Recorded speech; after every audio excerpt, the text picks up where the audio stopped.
Y dijo Faraón a sus siervos: ¿acaso hallaremos a otro hombre como este, en quien esté el Espíritu de Dios?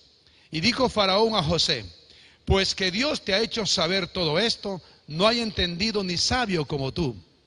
Tú estarás sobre mi casa, y por tu palabra se gobernará todo mi pueblo. Solamente en el trono seré yo mayor que tú. Dijo además Faraón a José: he aquí yo te he puesto sobre toda la tierra de Egipto. Entonces Faraón quitó su anillo de su mano y lo puso en la mano de José. Y lo hizo vestir de ropas de lino finísimo, y puso un collar de oro en su cuello. Y lo hizo subir en su segundo carro, y pregonaron delante de él: doblad la rodilla. Y lo puso sobre toda la tierra de Egipto. Y dijo Faraón a José: yo soy Faraón, y sin ti ninguno alzará su mano, ni su pie en toda la tierra de Egipto. Y llamó Faraón el nombre de José Zaphnath Panea, y le dio por mujer a Senat, hija de Potifera, sacerdote de On. Y salió José por toda la tierra de Egipto. 46. Era José de edad de 30 años cuando fue presentado delante de Faraón, rey de Egipto. Y salió José de delante de Faraón y recorrió toda la tierra de Egipto. Y la historia sigue, hermanos. Hoy día vamos a explicar rápidamente esta preciosa historia. Muy bien, quiero que me preste su atención unos minutos que nos quedan. Hoy hablaremos sobre la recompensa de la rectitud. Pero es increíble esta historia. No sé si para usted lo es, para mí es increíble. Un hombre con una familia con crisis, que lo hemos estudiado inicialmente. La casa de José era un lugar totalmente complicado. Hermanos con envidia, hermanos con pleitos, con rencor, con amargura, resentidos entre ellos, porque todos estos hermanos venían de otra mujer, cada uno de una pareja, es decir, de otro cónyuge. El responsable de todo esto, Jacob, como padre, había sido parcialista en sus temas de disciplina. Hemos entendido, dice la Biblia, que Jacob amaba más a su hijo José que a los demás hermanos. Entonces los hermanos le tenían, voy a usar la palabrita criolla, bronca. Tenían bronca contra él. Es decir, no le pasaban, estaban resentidos. ¿Qué más hicieron? Le vendieron a Egipto. En Egipto, al llegar a Egipto, llegó a la casa de Potifar, y Potifar tenía una esposa. Y dice la Biblia que la mujer quiso abusar de este hombre llamado José. Y José se libró de ella y huyó de su casa. Un día cuando la mujer le dijo: acuéstate conmigo. Entonces él le dijo: no, yo temo a Dios y respeto a tu marido. Pero él tuvo que huir. Entonces una vez que él huyó, dice la Biblia que Potifar, el esposo de esa mujer, le mandó a la cárcel. En la cárcel estaba unos años.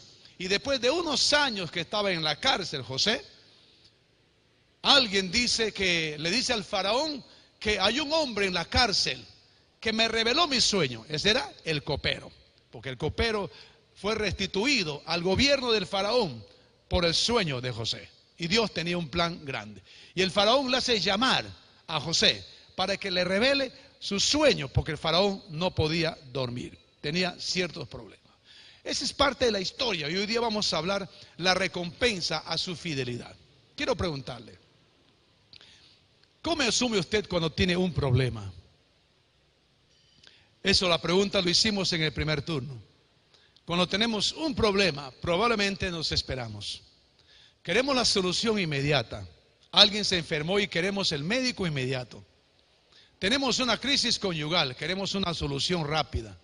Tenemos un hijo metido en la droga, el alcohol y otros problemas, queremos que salga inmediatamente. Alguien murió, quisiera que reviva, que resucite otra vez. Hay una situación grande en nosotros, y a veces un día o una semana o un año de prueba nos quebranta. Alguien habló mal de mí, estoy enojado, amargado. José ha pasado toda esa crisis, y ustedes van a ver su corazón de él el día de hoy. No guardó nada hasta el final. Y tuvo un corazón recto, dice la Biblia, y Dios le recompensó. Pero en toda su crisis, Dios estaba con José. Le hago una pregunta: ¿en sus crisis Dios está con usted? ¿Usted cree? No le creo, ¿sí? O sea, ¿usted cree que Dios está contigo? Usted lo dirá, porque usted experimenta eso. José sí sabía que Dios estaba con él, porque nadie podía hacer cosas grandes en su vida más que Dios. Él no entendía nada de sus problemas. Quizás en su pensamiento un poco turbado, quizás, digo yo, habrá pensado: ¿cuándo salgo de esta situación? ¿Por qué estoy en la cárcel? ¿Por qué mis hermanos me odian? Quizás pensaba, pero no encuentro en el texto que él entró a conjeturas, a preguntas. Simplemente decía: Dios sabe. Permíteme, John Johnson es un escritor. Él dice que los hombres y las mujeres están limitados no por su lugar de nacimiento, ni por el color de su piel, sino por el tamaño de su esperanza. Es importante esa frase, el tamaño de su esperanza. La esperanza es lo único que nos queda, esperar. Y la esperanza va junto con la paciencia. Se hizo una encuesta a personas mayores de 95 años, donde se le preguntaba: si usted pudiera empezar de nuevo su vida, mira la pregunta, ¿qué haría de manera diferente? Estos hombres de más de 95 años dieron algunas respuestas. Dedicaría más tiempo para reflexionar. Me gusta esta primera respuesta, porque probablemente estos hombres de 95 años están pagando un precio por actitudes impetuosas, decisiones apresuradas. A veces nosotros decidimos sin pensarlo bien, sin evaluar la situación, sin pensar que Dios tiene un objetivo. Este hombre dice: dedicaría más tiempo para reflexionar. Segunda respuesta: aceptaría más riesgos. Tercera respuesta: haría más cosas que perdurarán después de mi partida. Cumplidos. Número 4, habría dado más reconocimiento a los demás. Respuestas como estas son muy apropiadas. Todos dicen: había, dedicaría, aceptaría. Pero ya tienen 95 años. ¿Cómo podemos retroceder la vida? La pregunta sería, hermanos y amigos, ¿cuán reconocedor y alentador es usted de los demás? Cuando alguien tiene un premio o tiene un ascenso en el trabajo, recibió una bendición, ¿cuán reconocedor y alentador somos nosotros? Y le decimos: qué bueno, que Dios te bendiga. ¿Cuánto pensamos bien de las personas? ¿Cuán cooperador ha sido en sus logros y triunfos? ¿Cuán positivo es usted con aquellos que han sido ascendidos? ¿O con los que han tenido éxito a los ojos del mundo? Esta pregunta es buena, porque esto demuestra una actitud de parte de nosotros. Yo observo que el día de hoy parece que la mayoría de las personas se encuentran más dispuestas a llorar con los que lloran que a regocijarse con los que se regocijan. Y esto es en especial en el área de la riqueza material y de las comodidades. Miren lo que estoy diciendo, hermanos: regocijarse con los que regocijan.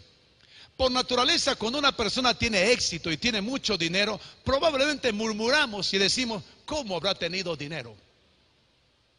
Y no le decimos: caballero, le felicito por sus aspiraciones, por sus logros, que Dios le bendiga. Poco o nada podemos ser participantes de esto. Cuando leemos el consejo de Pablo el apóstol, en Filipenses el capítulo 4, desde los versículos 10 al 14, el versículo 11 es interesante. Porque a veces, hermanos queridos, parece haber algo más espiritual con los días, son tristes y dolorosos. ¿Se ha dado cuenta usted cuando pasamos por una prueba, por una crisis, por una enfermedad? Parece que esos momentos son más espirituales, porque quizás más le buscamos a Dios. Y algo casi carnal con los días de prosperidad. Pero mientras algunos prosperan, decimos: ese es carnal. Ese es carnal, pero yo estoy pasando una crisis terrible, un momento agudo, y yo estoy sufriendo. Pero cuando otros están bien, estamos listos para poder juzgar, probablemente. Pero José no era de ese tipo de persona. Mira lo que dice Pablo en el versículo 11, en la palabra bíblica parafraseada. Dice: he aprendido el secreto de estar lleno y de tener abundancia. La palabra he aprendido es importante en el texto, porque nadie puede crecer sin aprender. Pero mira lo que dice: he aprendido el secreto de estar lleno y de tener abundancia. Versículo 11. Pablo, el apóstol, hermanos queridos, había experimentado ambas cosas y aprendió cómo manejar esas cosas. Cuando usted va a una librería, usted va a encontrar estantes llenos de libros que atacan la prosperidad y la riqueza. Sabemos que este es un mundo donde se habla mucho de la prosperidad y de la exitología. Pero sí, los libros que hablan pueden atacar la prosperidad y atacan a las riquezas, libros cristianos. Sin embargo, la pregunta sería: ¿qué podríamos hacer sin los dones de la abundancia? Pablo dice que tenía abundancia. Era un hombre próspero. Pero él dice que también aprendió tanto a tener riqueza como a ser pobre. El equilibrio de Pablo me gusta. Por eso digo, ¿qué podríamos hacer sin los dones de la abundancia? ¿Tiene usted alguna idea de la condición en que se encontrarían muchas iglesias, ministerios de servicios, seminarios bíblicos o institutos bíblicos que preparan pastorales y líderes de iglesias o agencias misioneras, si no fuera por esos hombres y mujeres generosos que tienen una economía y envían una ofrenda para sostener aquellos seminarios o iglesias que dan con abundancia de lo mucho que han prosperado? A veces no tenemos esa idea. Pero hemos observado que muchos hombres que han prosperado, que han crecido financieramente y que conocen a Dios, han sido de bendición en una iglesia. Han aportado para instituciones públicas y privadas, para los pobres, para los necesitados, para capacitar hombres de Dios. Han aportado con sus ofrendas. No le publican, lo hacen de una manera bastante silenciosa. Y vale la pena mencionar que cuando vamos a la Biblia encontramos también personajes bíblicos a quienes Dios bendijo con riquezas materiales, pero también Dios utilizó esas riquezas para su gloria. Yo creo que toda persona que tiene éxito en la vida debe usar todos sus recursos para la gloria de Dios. Un escritor llamado el doctor Oswald Sanders, es un escritor de liderato. Él dice lo siguiente: presta atención, no todos los hombres son capaces de sostener una copa rebosante. Un encumbramiento repentino lleva muchas veces al orgullo, lleva a la arrogancia y por ende a la caída. La prueba más difícil de soportar es la de la prosperidad. Si usted se ha dado cuenta que muchos hombres prósperos han caído en el extremo de la arrogancia, de la soberbia. Y algunos hasta el día de hoy no han podido recuperar sus frustraciones y fracasos. Porque, como dice el escritor Sanders, él dice, no todos los hombres son capaces de sostener una copa rebosante. Ahora escúcheme, ¿qué piensa usted de José? Ahora José es un hombre exitoso. Pero si usted recuerda la historia, ¿no era un muchacho pobre? Pero imagínese, solamente quiero que usted imagine cómo él llegó a ser un hombre próspero. ¿Quién estaba con José? Dios. Permíteme subrayar 4 cosas rápidas. Número 1, haremos un rápido análisis de la vida de José. Primero, cuando experimentaba la agonía del sufrimiento. Número A, fue rechazado por su familia. ¿Se acuerda usted de eso? Ya hemos mencionado en el estudio. Número B, fue vendido como esclavo a Egipto. Número C, fue encarcelado injustamente. Número D, su nombre estaría probablemente incluido en la lista de oración de cualquier iglesia. Si fuera en nuestro caso, estaríamos orando por el hermano que está en el penal, que está injustamente, y estaríamos clamando, Señor, sácalo del penal, porque está injustamente el hermano. Pero José estaba en el penal, en la cárcel, injustamente. ¿Y quién estaba intercediendo por él? Nadie. ¿Pero quién estaba con él? Dios. en todas circunstancias de la vida, si usted se somete a Dios, Él estará contigo. Permíteme hacerle recordar, José fue llevado ante el rey de Egipto, dice la Biblia, donde interpretó correctamente un sueño. Impresionó al faraón cuando le reveló su sueño. ¿Se acuerda qué es lo que soñó el faraón? 7 vacas flacas y 7 vacas gordas. ¿Qué significa? 7 años de bendición o de abundancia. Ese era el significado del sueño. Pero también dice las escrituras que soñó 7 espigas flacas y espigas llenitas, ¿no? Y estos son 7 años de hambre. La vaca flaca significa hambre, igual que las espigas delgadas también significa hambre. Significaba que para Egipto Dios estaba determinando un tipo de juicio, que tendrá 7 años de abundancia y 7 años de pobreza. Y cuando José revela el sueño al faraón, el faraón quedó impresionado. Le impresionó al faraón y de pronto José se volvió próspero y poderoso, dice la Biblia. Miren lo que dice el capítulo 41, versículos 41, solo para entenderlo. Dice, dijo además faraón a José, he aquí yo te he puesto ¿sobre qué dice? Toda la tierra, ¿de dónde? De Egipto. Él fue un segundo señor en la tierra de Egipto. ¡Qué increíble! José, un muchacho pobre, con problemas en la familia, con crisis, estando en la cárcel, y Dios le saca, ¿dónde le pone? En el gobierno del faraón. Y le hace un hombre de brazo derecho. Observe usted para que entienda, hermano querido, que Egipto era un lugar de poder impresionante, de envidiable adelanto en la educación, de preponderancia militar y de riquezas ilimitadas. Y dice la Biblia que le había sido dada autoridad final y poder económico sobre la nación. Es decir, José se convirtió en el líder al que todos deberían de acudir y postrarse. Es increíble. Todos ya estaban obligados por Faraón a respetar a José porque era el brazo derecho del faraón. Bueno, la palabra faraón es una palabra egipcia que significa casa grande. No era un nombre, era un título. Entonces, es la primera cosa que estoy explicándole a usted, un breve análisis. Número 2, y es una pregunta. ¿Qué pensaríamos si José fuera un hombre de nuestra iglesia y hubiera sucedido todo esto? ¿Qué pensaríamos? Si él fuera un miembro de nuestra congregación y hubiera sucedido todo esto. Estaríamos preocupados, como dije hace poco. Pero entienda usted, querido hermano, que José nunca manipuló la situación con su vida espiritual, que es más consagrado que otros.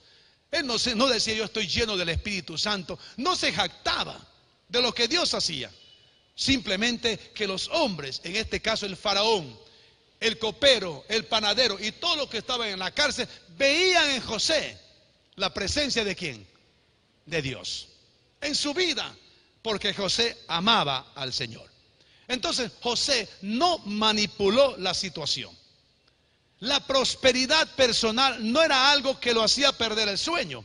Como mucha gente, cuando tiene mucho dinero o anhela dinero, no puede dormir. Está preocupado, ansioso, no sabe qué hacer. O tiene mucho dinero, no sabe cómo manejar sus asuntos. Y sobre todo en este tiempo donde hay mucho sicariato, mucho asalto, mucho robo, la gente está peligrando su vida. Mire usted, dice la Biblia que para José la prosperidad no lo hacía perder el sueño. No estaba preocupado por ser rico ni tampoco por ser pobre. Él aprendió a crecer en la pobreza y en la riqueza. Observe usted, hermano, qué responsabilidad, qué carga, especialmente para un hombre que solo tenía 30 años de edad. Le hago recordar una frasecita de un filósofo muy importante llamado Plutarco.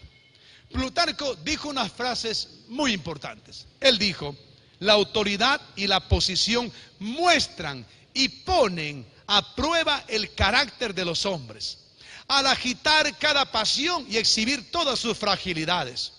Y Plutarco sigue diciendo de los hombres: ninguna bestia es tan salvaje como el hombre cuando tiene poder. ¿Se ha dado cuenta cuando una persona tiene poder? Es arrogante, prepotente, se cree que es el dueño de todo. José llegó a tener éxito, pero José era un hombre que tenía dominio propio. Siempre habrá quienes, tras soportar años de penalidades, dolor e infortunios, se levantarán muchas veces como grandes triunfadores en medio de la economía y en la vida pública. Pero hay que pagar un precio para ser exitosos de una manera totalmente sana. El escritor Víctor Hamilton decía de José lo siguiente: entre su venta como esclavo y su elevación transcurrieron 13 años. 13 años de pesadillas, 13 años de penalidades, 13 años de fracasos y frustraciones. Cuando estaba leyendo este comentario de Víctor Hamilton, digo, qué duro. Cuando a nosotros nos pasa solo un día, ¿qué hacemos? Nos acongoja, nos da tristeza, lloramos y a veces decimos, ¿por qué a mí? ¿Por qué no al vecino, Señor? ¿Por qué no a mi marido? Llévatelo de una vez a él. Cuando pasamos una crisis, ¿cuál es nuestra actitud? Observe usted. Víctor Hamilton nos hace recorrer la caminata de José desde los años de su niñez y adolescencia en su familia. Dice, entre su venta como esclavo y su elevación transcurrieron 13 años de sufrimiento, 13 años de pesadillas, de penalidades, fracasos y frustraciones. Eso fue la vida de José. Número 3. En la Biblia hay algunos ejemplos de personas que ocuparon posiciones de liderazgo e influencia. Lo voy a mencionar rápidamente. Número 1, David. David no tenía aún 20 años, dice la Escritura, cuando él fue ungido rey por el juez Samuel. Y solo 30 cuando ocupó el trono. David, de muy muchacho, asumió el gobierno de Israel. Número 2, Daniel.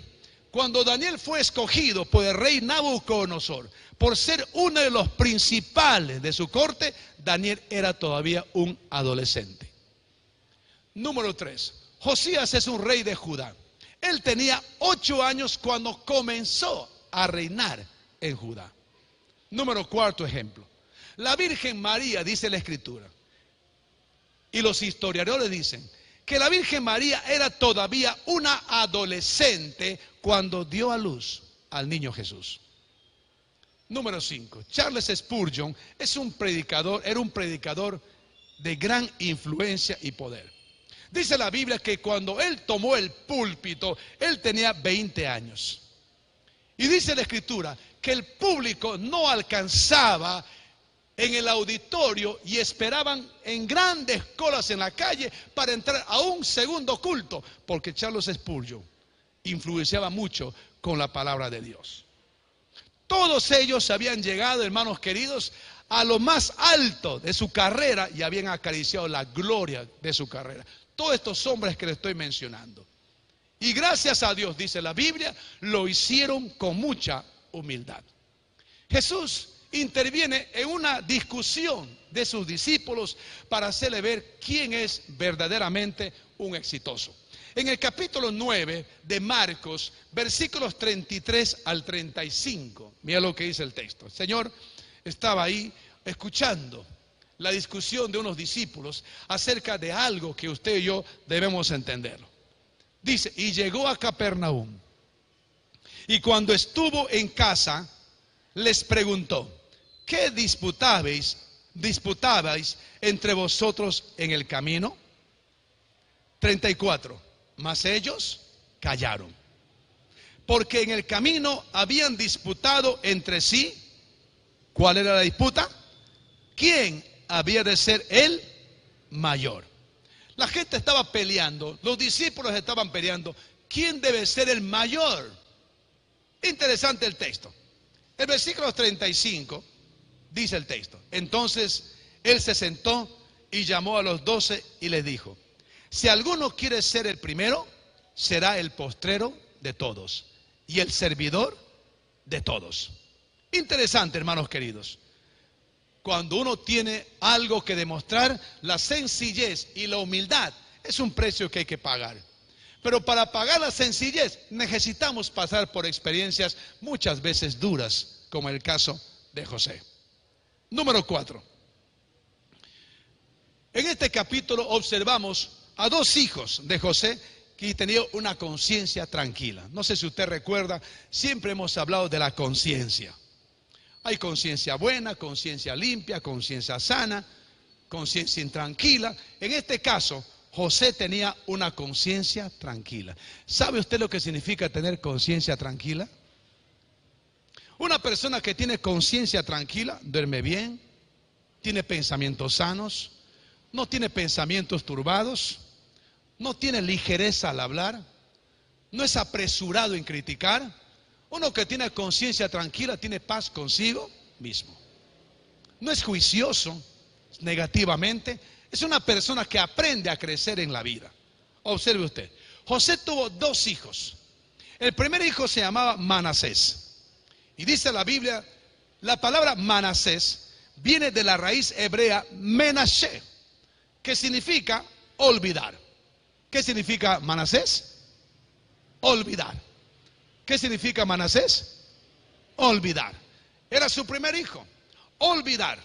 Al llamar a su primer hijo Manasés, José estaba diciendo: Dios me ha hecho olvidar.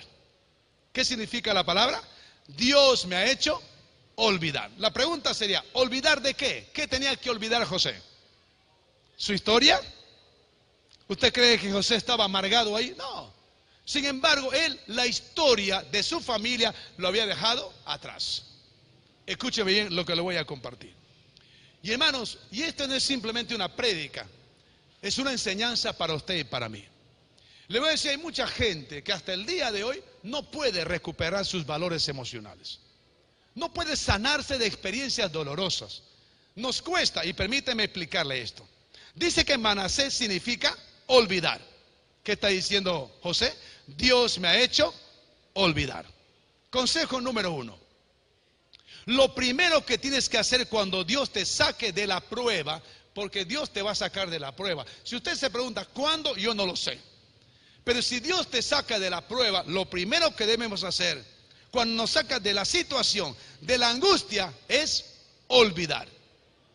Si Dios le ha perdonado, si Dios le ha limpiado de todos sus pecados y le ha sanado de sus recuerdos pasados, lo que debemos hacer es olvidar.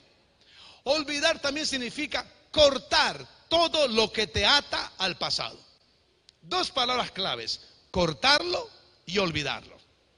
¿Qué debemos hacer? Cortarlo y olvidarlo. No podemos estar pegados a la historia pasada. No toda nuestra vida debe ser cargada de emociones dañadas.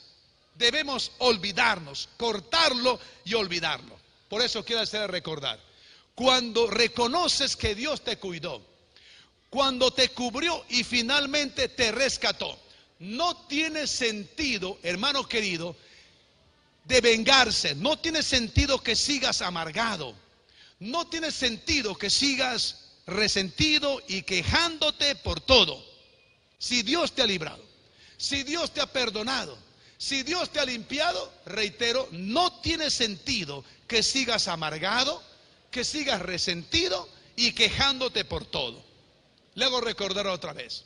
José tenía todo para vengarse de todos los que le habían maltratado y le injuriaron. Sin embargo, él reconoció que Dios, número 1, le cuidó. Número 2, le cubrió.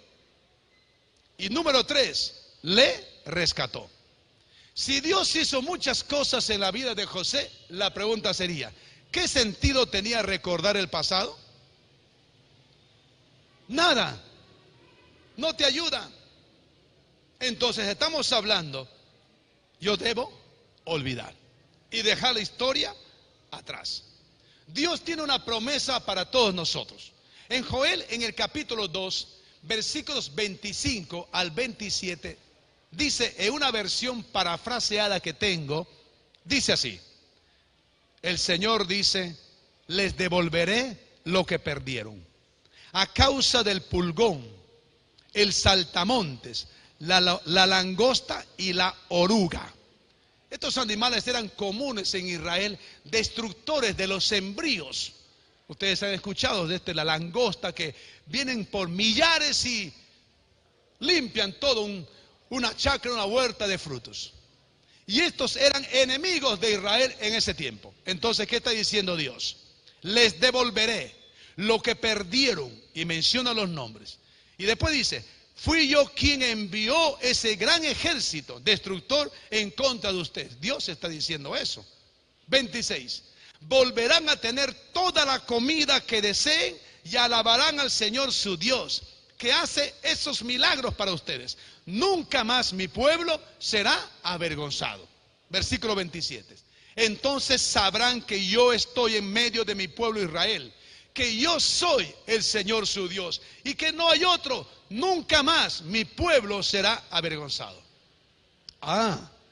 Es interesante esta promesa de Dios. Estamos hablando entonces, hermanos queridos, que Dios quiere hacer muchas cosas en tu vida. Cuando te saque de la prueba, Dios te dice que las cosas van a ser distintas a partir de hoy. Segundo hijo de José se llama Efraín. Efraín, hermanos queridos, Efraín significa Dios me hizo fructificar en la tierra de mi aflicción. Repito, Dios me hizo fructificar en la tierra de mi aflicción. Eso significa que Dios fue y es y será más grande que tu problema. Escúchame un ratito, hermanos. Todos nosotros hemos pasado un tipo de problema. Todos. Pero dice la Biblia que Dios está por encima de tu problema. ¿Me está entendiendo, hermano? Dios está por encima de tu crisis. Y Dios nos observa muchas veces en la crisis cómo lo asimilamos, cómo respondemos, qué actitud tenemos frente a la crisis. No olvide que José tuvo una actitud positiva frente a la crisis. No murmuró, no criticó, no habló en contra de Dios, no habló en contra de su prójimo, no mandó al infierno a las personas. José siempre tenía un contacto con Dios. Pero es que es importante esta palabra Efraín, que dije que Dios es y será más grande que nuestros problemas. Esta frase significa, te bendeciré en medio de los que no te comprenden, está diciendo Dios. En medio de los que te afligen, allí te daré frutos. Fructificarás y lo verán porque lo haré público. No te muevas, no des un paso por tu cuenta para librarte. Quédate ahí porque te voy a bendecir donde estás. Este es lo que significaba para Dios, para José, el significado de Efraín. Dios me hizo fructificar en la tierra de mi aflicción. Quiero terminar aplicando lo que lo expliqué el día de hoy. Aplicamos y concluimos. Rápidamente, hermanos, el horario nos gana, la hora nos ganó.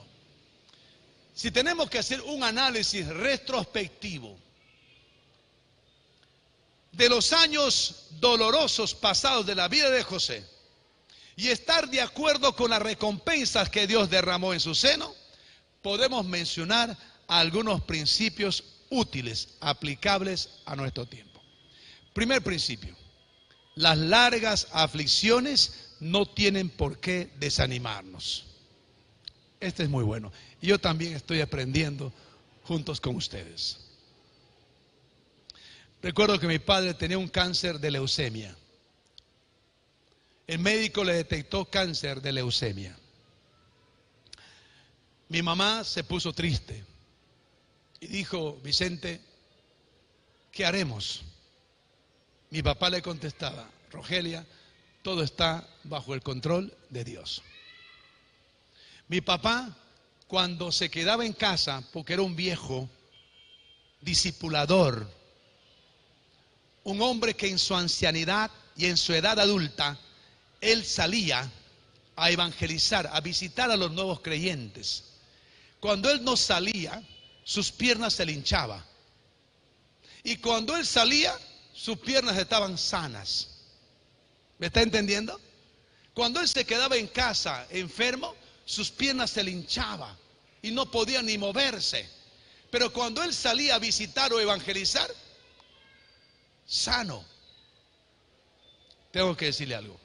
Mi padre aprendió a esperar 2 años con leucemia. Nunca tuvo dolor de la leucemia. La leucemia comprometió los huesos terriblemente y llegó a tener cáncer también a los huesos. Pero mi padre nunca se quejó. Siempre guardó un silencio esos 2 años. Y ese silencio era: esperaré en Dios. Esa actitud frente a lo que usted y yo no podemos hacer nada, porque son circunstancias que vienen, es esperar ¿en quién? En Dios. Número 1, las largas aflicciones no tienen por qué desanimarnos. Fueron 13 largos años de José. 1, 13 años desde que su vida tocó fondo. Número 2, 13 años antes que las cosas empezaran a mejorar. Número 3, 13 años de altibajos, la mayoría de reverses, yendo de mal en peor, 13 años de un fracaso tras otro. Pero dice la Biblia que a pesar de todo ese largo de periodo de sufrimiento, José nunca se desanimó. Siempre se mantuvo fiel a Dios. Amén. Usted manténgase fiel. Segundo principio: los malos recuerdos no tienen por qué derrotarnos. Mira lo que estamos mencionando: malos recuerdos. ¿Se acuerda que dijimos que Manasés significa Dios me ha hecho olvidar? Y hemos dicho que Efraín dice Dios me hizo fructificar en la tierra de mi aflicción. Le hago recordar algo: todos tenemos recuerdos que nos producen sinsabores. Todos tenemos alguna historia marcada que no podemos superarlas. Pero escuche, hermanos queridos, voy terminando. Dios nos da un Manasés y nos da un Efraín a cada uno de nosotros. Por lo tanto, no es necesario vivir en aguas estancadas de recuerdos negativos. No olvides que las aguas estancadas no huelen bien. Y cuando nosotros tenemos cosas negativas en el espíritu, nuestra vida se compromete más con su salud. Pablo dice en 2 Corintios 5:17, de modo que si alguno está en Cristo, es una nueva criatura. Las cosas viejas pasaron, he aquí todas son hechas nuevas. Si todas las cosas son hechas nuevas en tu vida, entonces estamos diciendo: todos tenemos recuerdos que nos producen sinsabores, pero todos debemos tener un Manasés y un Efraín. Tenemos que superarlas y no vivir de esas historias. Tercer principio: las grandes bendiciones no tienen por qué descalificarnos para el servicio. Todo lo que usted tiene, ponle al servicio de Dios, y Dios le va a prosperar mucho más de lo que usted se imagina. Y número 4, si usted tiene alguna autoridad, una responsabilidad, un asunto que asumir, no olvide: si usted tiene autoridad, necesita ser responsable. ¿Qué significa eso? Si usted y yo tenemos popularidad, necesitamos ser humildes.